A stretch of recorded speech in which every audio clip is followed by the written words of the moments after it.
जंगल में एक शेर अपने गुफा के बाहर शिकार किए हुए मांस का एक टुकड़ा लिए खाने ही वाला था कि अचानक एक बाज ने झपटा मारा और मांस पंजों में दबाकर उड़ गया। बाज की इस हरकत पर शेर आग बबूला हो गया।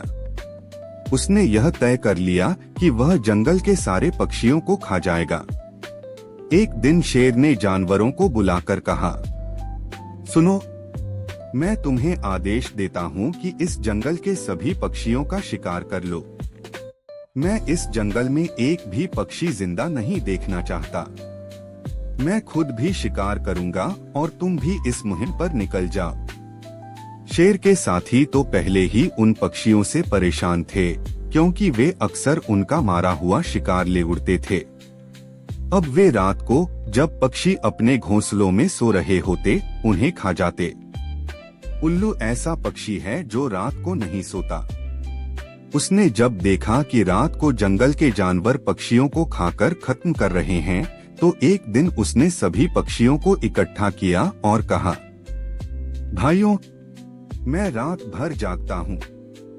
कुछ दिनों से देख रहा हूँ कि जंगल के जानवर शेर के कहने पर तुम्हारा शिकार कर रहे हैं, जबकि बात तो छोटी सी थी कि एक बाज शेर से मांस का टुकड़ा ले उड़ा था। लेकिन वह तो पहाड़ पर रहता है और हम जंगल में रहते हैं। हमें मिलजुल कर रहना चाहिए। जब तक हालात सामान्य नहीं हो जाते, मैं तुम्हारी मदद करूंगा। जब कोई जानवर किसी पक्षी के घोंसले की तरफ बढ़ेगा, तो मैं आवाज लगाता हुआ उसके पास से गुजर जाऊंगा। तुम लोग सतर्क हो जाना। उल्लू की मदद के बाद पक्षी जानवरों के हमलों से काफी हद तक सुरक्षित हो गए।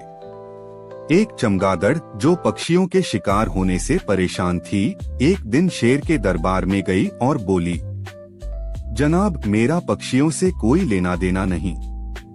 मैं भी आप लोगों के साथ पक्षियों का शिकार करूंगी। शेर ने उसकी बात सुनकर उसे अपने शिकारी जानवरों में शामिल कर लिया और वह भी पक्षियों का शिकार करने में लग गई।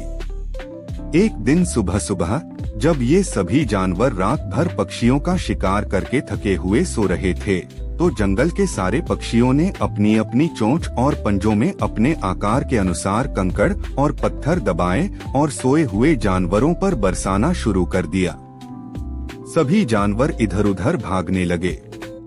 पक्षियों ने चोंच और पंजों से उन्हें और भी घायल करना शुरू कर दिया, तो जानवर और तेजी से भागने लगे।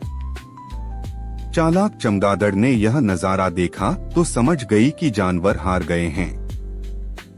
वह तुरंत बाज के पास गई और बोली, तुम जानते हो कि मैं भी पक्षियों की नस्ल से हूँ, इसलिए मुझे अपने समूह में शामिल कर लो ताकि मैं भी तुम्हारे साथ इन क्रूर जानवरों के खिलाफ रह सकूं।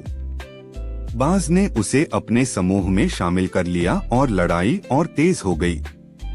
अब चमगादड़ की आदत बन गई थी कि जिस पक्ष की जीत होती, वह उसी में शामिल हो जाती। एक दिन उल्लू ने बाज से कहा, हम इस लड़ाई को खत्म क्यों नहीं करते और दोस्ती व शांति के साथ क्यों नहीं रहते? बाज ने कहा, यह लड़ाई हमने नहीं शुरू की, शेर ने की है और वही इसे खत्म करेगा। उल्लू ने कहा, अगर मैं शेर से बात करूं और वह दोस्ती के लिए मान जाए, तो क्या तुम लड़ाई खत्म कर दोगे? बाज, जो पहले ही युद्ध से थक चुका था, बोला, हाँ।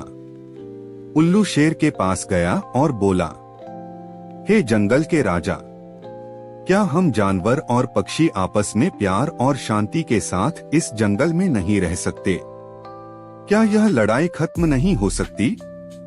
शेर ने कहा, हाँ, यह लड़ाई खत्म हो सकती है और हम फिर से शांति से रह सकते हैं, बशर्ते पक्षी वादा करें कि वे आगे कभी हमारा शिकार नहीं ले उड़ेंगे।